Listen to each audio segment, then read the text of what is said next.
Hi, everyone. Today I'd like to talk about the doom spiral and how we can all be free of it. So, what do I mean by doom spiral? Well, it's not just scrolling on our phones, even though that's definitely part of it for me personally. And it's not just reading the news and all of that either. What it can be is a mental view and a mental framework that we can get into so subtly that we almost don't even recognize that we're in it. And then soon enough, we feel like the world around us is clouded and full of danger and dread and potential anxiety and misery everywhere. So, how do we recognize this when it's happening and how do we free ourselves from it? So, first of all, how do we recognize it? When we're going day to day in our lives, what generally happens from time to time is that we experience a setback. And this can be subtle or it can be more major for each of us. It depends. But no matter what kind of setback it is, these setbacks are incongruencies with the world around us and our expectations, and also our objectives and goals. And sometimes this can be very, very painful, especially when it's a major setback. For example, if we're having a career, we're in a career and we want to get a promotion or we want to do well, and actually the opposite occurs. Maybe we're laid off, maybe we're fired, or maybe we're just overlooked. These types of setbacks can feel very threatening to us and then engage us in a way that then creates the beginning of this spiral of dread that everything is going against me, that everything is wrong.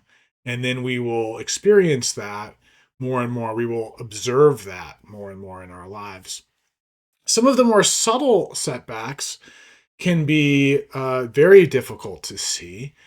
And it might just be something, and I have used this example in other videos, but just stubbing our toe, for example, on an object or tripping and falling on a floor, whatever that is, it can be something as simple as that. Maybe it's just a small little project that we're doing around our home and it doesn't go perfectly or smoothly. And as we're getting through it, it feels actually this very grating heaviness in our bodies and our shoulders, and then throughout our minds and hearts too. So first, the difficulty for us is recognizing it, and this is really where a mindfulness practice can be helpful to first aspire to be mindful and to notice all of these different plays of mind that occur. And these plays of mind, first and foremost in this, is recognizing these setbacks, recognizing these moments where I just a moment before felt like everything is good. And then the next moment, I feel like things are getting wrong, things are getting anxious, things are getting polluted. And when I aspire to recognize that, then through again mindfulness and practice, we can recognize that the moment that it happens. When we do recognize it, what do we do? What is a helpful practice from starting that spiral? But then also, say we haven't recognized it and we've actually started to travel down the spiral. What does that look like too? And how do we recognize that? So, to talk more about this doom spiral, we've all sort of felt this in our own way, in our own flares.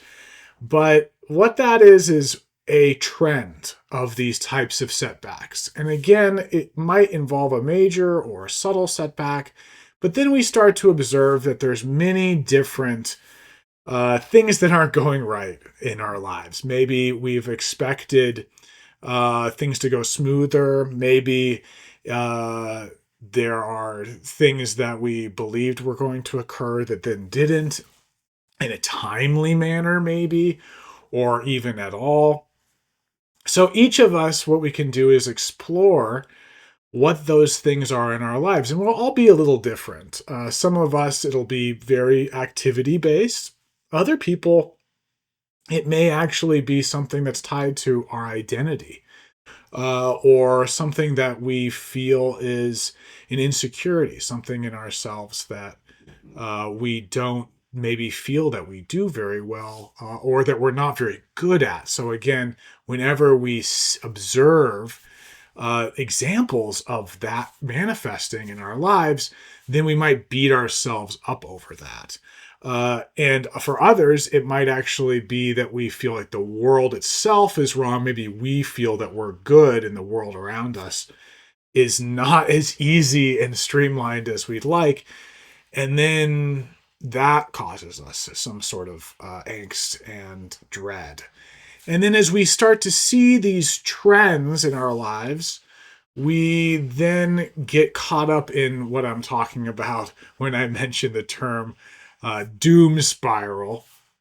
And what that looks like is that we begin to see and observe that things aren't going our way, that things aren't as they should be in our minds, in our hearts. And then we start to observe that more and more and more and more. And what's interesting about this observation is as we observe this more and more, we feel swept away by it. We feel the anxiety building. We feel the threatening world around us as very threatening. We feel even our own insecurities and weaknesses increasing. And all of that then drives us deeper and deeper into this observation that continues, where we feel this way over and over again, and deeper as well. So first, what we can do is we can observe. We can just observe and recognize the observation that we're doing, and notice that the observation of this wrongness, of this doom spiral, is maybe not the whole story. And some of the ways that we can do that is by activating our wisdom minds. And what I mean by that is by taking a step back when we are in a comfortable and a safe space and recognizing how these types of observations of things going against us actually aren't the whole story, and in some ways are really affected by ourselves. We actually might be sabotaging ourselves in some way. And one example of this is if we go into a grocery store with a smile on our face and we're very cheerful and helpful and generous with our ways of being with others, and we just try that out, we'll notice that things might go pretty smoothly, actually. People will respond in kind generally.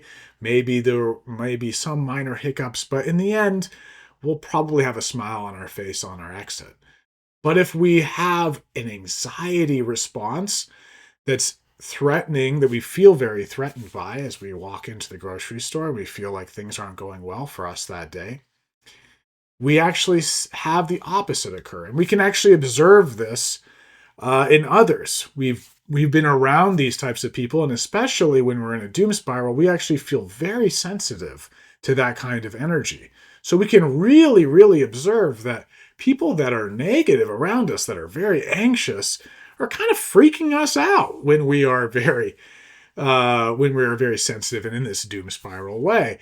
And because of that, we can notice very quickly that that mode of being certainly is not helpful to them and causes us to be antagonistic and feeling threatened by them.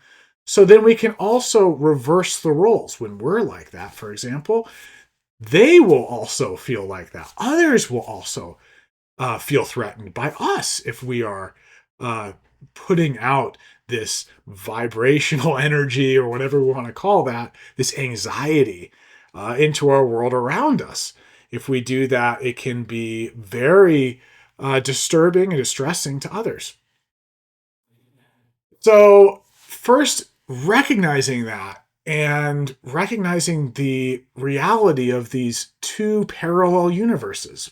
One is this anxiety universe. If we have this dread, if we have this anxiety, and we operate entirely from that, then things will go wrong. And it might be very subtle. It might not, manifest really like I would describe it as weird karmic conditions necessarily, but it will definitely manifest in the minds of others. If we're really anxious and snippy with our language, other people will pick up on that and generally respond in an anxious sort of way in response.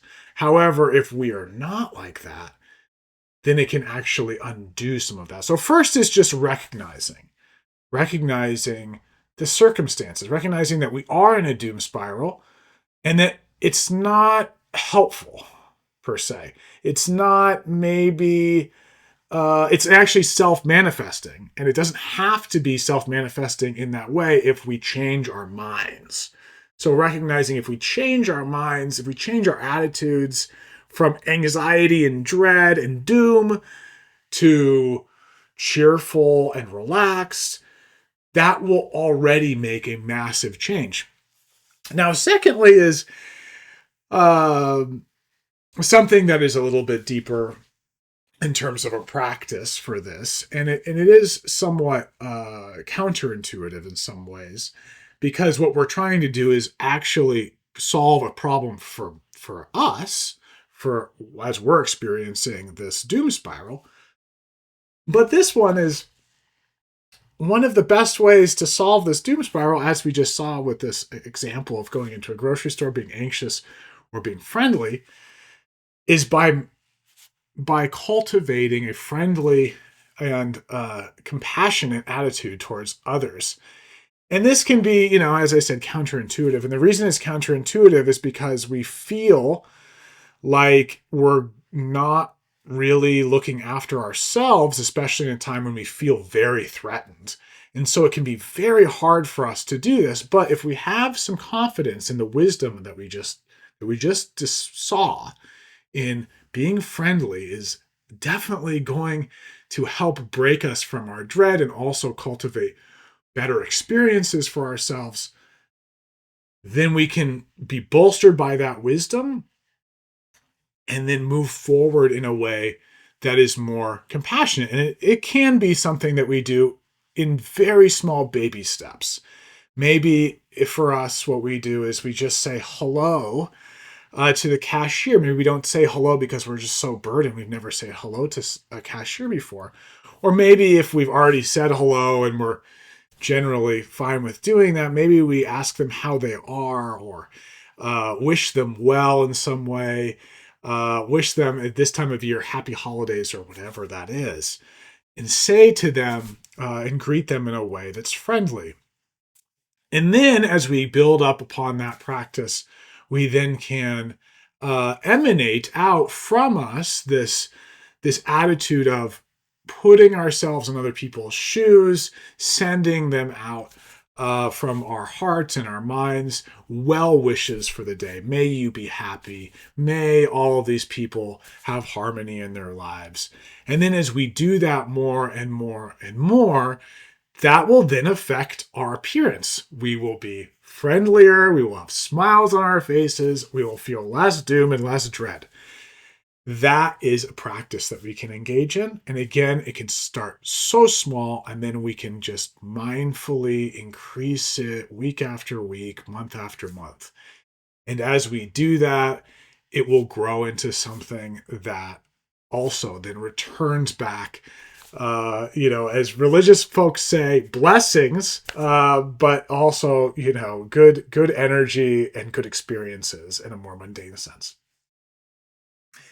Now, the last part of this doom spiral that I want to talk about is the part that's the most insidious, and it's actually the part that's stopping us from starting this, and then even can be a pretty big hurdle for us as we're going along these types of practices of realization, of recognition of these observations, and also of practicing a more compassionate attitude that will actually really help us out. And this is the me, the I, the myself that we all have that is constantly getting in our ways and saying, what about me? And actually, when we're in the doom spiral, that is going off the charts in terms of its volume. It is so loud because, and this is again some wisdom for us to take away, because we have had examples, very recent and immediate, that life hasn't gone our way. And that actually the world can be a very scary place. And we see that. And we've had these setbacks. And these setbacks are not minimal in our lives. They are something that have affected us deeply. And I have a really good friend of mine that has described this so wonderfully. He described this as like a sunburn, that when we get into these anxiety and feelings of dread and doom, it feels to us like a sunburn, emotionally speaking and psychologically speaking. It's so incredibly sensitive on our hearts and our minds because we've just been blasted by this very, very harsh energy. And this harsh energy has gotten us to this place where we are sensitive and concerned that we're going to be blasted by this energy again. And similarly as having a sunburn, something that can be, used to be very pleasant. For example, taking a shower, a nice hot shower that's usually so relieving. When we have a sunburn, can feel like daggers digging into our skins. And this is so much like how it works for a doom spiral when we're going into the dread modality, when we feel that terrible anxiety well up, then every little thing that occurs around us can feel like the world is beating us up over and over. Whereas when we're cheerful and happy, it doesn't feel like that at all. We're no big deal. We just go with the flow. No matter what happens, we can wait, we can be patient. But when we have this emotional sunburn, it doesn't feel like that at all. And again, what is the root of that? What is the thing that is really coming out, telling us that we're in this position and saying, oh my gosh, be careful, we have a sunburn? And that is this sense of me. And it's very pronounced when it's this emotional sunburn, this doom spiral that we're in. It really comes in clearly, saying, what about me? I'm not getting what I need from the world. And we will observe this and we will have and the thing is, we'll have pretty accurate recognition that this is happening, especially because when we are in this negative attitude, we're not going to be maybe treated as well as the cheerful folks. And that's self-reinforcing. That's going to be teaching us more and more that they're teaching the me more and more that I'm not getting what I need. That, hey, that guy over there who's so nice is getting everything they need. But me, I'm not getting anything. I'm being held up left and right and harmed by the world. But that guy over there, that guy's getting all the good stuff. That's not fair. And this right there, this me, this complaining energy will bring us down and pull us lower and lower and lower unless we can see it. So for this, what do we do with this little pesky rascal that we all have that always sabotages us left and right? What do we do with this little little one? Well, what we can do when we see it is observe it, bring back the observation onto itself. Because this observer is actually the me. What we call the me is actually the one that's observing. It's taking score of everything. It's saying, oh, That my coworker over there got the promotion, but me, I don't get the promotion, so I'm miserable. This score taking me, this score taking myself, it's constantly observing and taking a score, doesn't have to take score. But how does it not have to take score? And the way that we can alleviate it is by turning the observer back onto itself. We look straight at the observer. What we'll notice when we look straight at the observer is that it doesn't really appear to be substantial. And its insubstantiality basically dissolves all of this other stuff. The score taking part, for example, the questions of fairness, for example, the questions of why me, for example, suddenly start to decay, start to feel dreamy, start to feel insubstantial, as I said.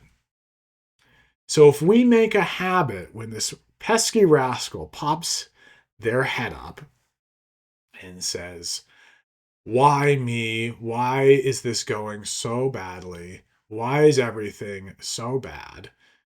We can look right at this pesky little rascal, right at this observer, the observer that's taking a score right now, and relax. And then we'll see everything we need to see.